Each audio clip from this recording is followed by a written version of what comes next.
All right, we are back. Pacific Courtside Live continues. Zack, Bayrouty, Coach T, and Coach Stoudamire is making his way out here. While he does, Coach, did you see who won that St. Mary's BYU game? BYU by 2. Was it the 3 by Hawes was yeah, the difference? St. Wow. Mary's, it didn't obviously make a shot at the end, but I'd love to delve into that box score. Was when Hawes made that 3? Wow. Wow.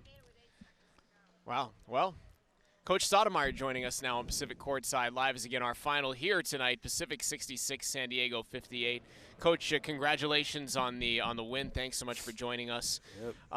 How much does it change the complexion of things for you when Jaleel gets 2 fouls inside the first minute and a half, and how much does that throw what you had planned kind of on its heels? You know, it does change the complexion. You don't expect them to pick up 2 quick fouls, but you know, my problem with the second foul was that he didn't have to take it. Sometimes you got to know. You know, I play for a lot of coaches. You know, I play for a lot of coaches, and you know, you just don't. That second foul, you just don't take. That was just a layup. You know, you get at we just running up and down the court. The game just getting going. If I was him, I wouldn't take the first one either because he's too valuable. Yeah. You know. Yeah, and you know, but it happens, and you know, I think that what it did is it gave some other guys opportunities to come out and do different things. And, you know, I thought that the bench did give us a lift. I thought that Jabril, Brock, and JB, you know, and Justin, I thought that group came in and did some really good things. And, you know, the one thing about it is when you play a game like the hardest thing about games like this is that, you know, on paper, you're supposed to win.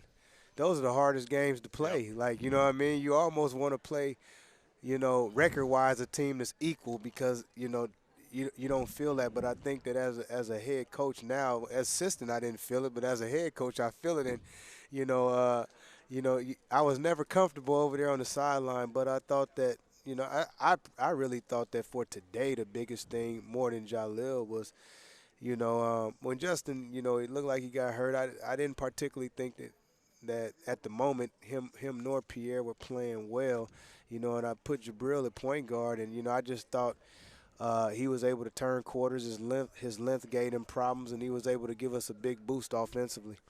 Yeah. Coach, I want you to ask the Jabril question and phrase it the way you and I were talking about Jabril, and you know, I want you to phrase I know it he's the way an you want to interesting phrase player. I know he's not a super defensive player yet, but yeah, it's hard for me to let go and say he doesn't play against BYU. You know, now he's out here scoring 16 points another game. Right. And I know you played 11, 12 guys, and different guys are going to step up. It's just like Brock tonight.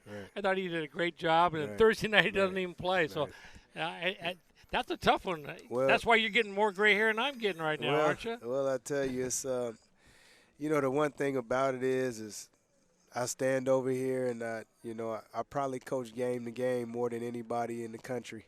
I coach game to game, and then a lot of times I go on feel. You know, I just go on feel, and you know, tonight I just felt like you know, I needed Jabril out there at point guard, and you're right. I think that, you know, it shows how mentally tough he is. I think that it, you know, showed how tough, you know, Brock was. Yeah, sure you know, is. so you got to be, you know, the one saving grace that I have is that I think that on our team, that's happened to a lot of people, and so I think that when you play people, one of my mentors in coaching that I talked to, Leonard Hamilton, you know, he told me about playing 11 guys. If you got guys that, you know, you can hold everybody accountable because there's no better teacher than the bench. Shakir came over during a media timeout. He said, you know, man, he goes, if Jabril can ever really, like, if he can figure it out completely and it clicks, he could be really, really special. Shakir was kind of saying that to me. You know, they talk in scouting about projecting the upside of somebody. Right. How good is Jabril's upside? Because you could see flashes of it, especially tonight. He has tremendous upside. I think that I seen it when I recruited him, and you know, I just think that it's not even so much the consistency of it. I think that people look at that and they might think, oh, well, coach, he's inconsistent. Coach plays him inconsistent because of the consistency. Nah. And Jabril, if he was standing right here, I always tell him, man, I want to see a little more fighting toughness. That's what I would like to see. You know, sometimes, I don't always feel that way. But I tell you what, the one thing that I can't take away from the kid is that this year when I've called him, he's answered the bell. And when I haven't played him, I didn't play him in that BYU game, and I came back and I told him in front of the team, you had a right to tell me I was wrong. He did. He did. And, I try to be honest with my players because, I think that's how – and in this day and age now, when Coach was coaching, everything that he said it went, it didn't matter. Whatever he said, he went. Yeah, I've been in that era too. But I think that this new era guy, I think that if you're honest with him, that's how you kind of build some trust and get a relationship with the guys. And they allow me to coach them the way I can coach them, and they can still come back and respond that way. Yeah, I think he's really improved because I didn't see last year him scoring off the dribble or shooting threes as much as he's doing now. Now he's hitting big shots for you. I thought his drives were really impressive tonight. His size.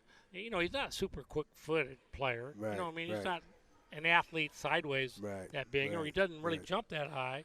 But he's good. He's got good size, and he does a lot of good things. The one thing that he can do, and I've been trying to get him, in the off season, but I think that we got more for him to see now. We got more on film. If he ever, he just gets about 10 to 12, 10 to 15 pounds stronger, and he gets guys on his hip, man, he'll be getting to the rim all the time. And, he's capable of doing that, and that only helps us, and at times if you see, even in putting him in there, even when he's not at point guard, I like him because he's another playmaker, and that's something that he brings to the table. Do you chalk this up as another one of those games where maybe in years past you guys aren't able to pull this out? I mean, it was close, and, they kind of kept on coming and coming, but I feel like this is another one of those games where it's this year, 2019-20, this team is able to win a game that they are in the driver's seat to win. I got that sense. Well, no question. I think that, we have come a long ways. I thought that, the one thing I'll say about it, even more so than winning a game like this, is that I think we're more composed down the stretch in terms of, how many games will we come over here? It didn't matter whether it was home or on the road, and, we didn't handle the press or whatever. Jalil, the deal down there, I'm like, man, you traveled. You had 2 timeouts. If you didn't like it, just call a timeout. Just relax. But, I mean, other than that, I just feel like we solid. We've down the stretch of games, we're making free throws, we're handling pressure, and I think that's the biggest thing. Regardless of how many turnovers, because we did have a lot of turnovers, but regardless of how many turnovers, when it gets down to the nitty-gritty and we got to hold on the leads, we've done a great job of that. Lastly, Coach, before we let you go, what's it going to take to get over the USF hump? Obviously, they came in here and won, and you guys got off to a slow start, but what in your mind is going to take, and what are you going to tell your guys? We got to come with a better effort, obviously, from the beginning. They did a great job of not only bringing it to us on the defensive end, but stymied us, I feel like, on the offensive end. They played a 1-3-1. We weren't really effective in that. I thought that threw us off. They out-coached us and they outplayed us, and we just got to go down there, and number one, we got to play better, but two, we got to withstand their runs. They're playing well right now. They are. They're playing really well. Although they lost today, they're still playing really well. And, Todd has done a great job with that squad so far this season. Appreciate you, Coach. All Thank right you. now. Congratulations. Thank you. Coach Stoudamire, always kind enough to join us on Pacific Courtside Live.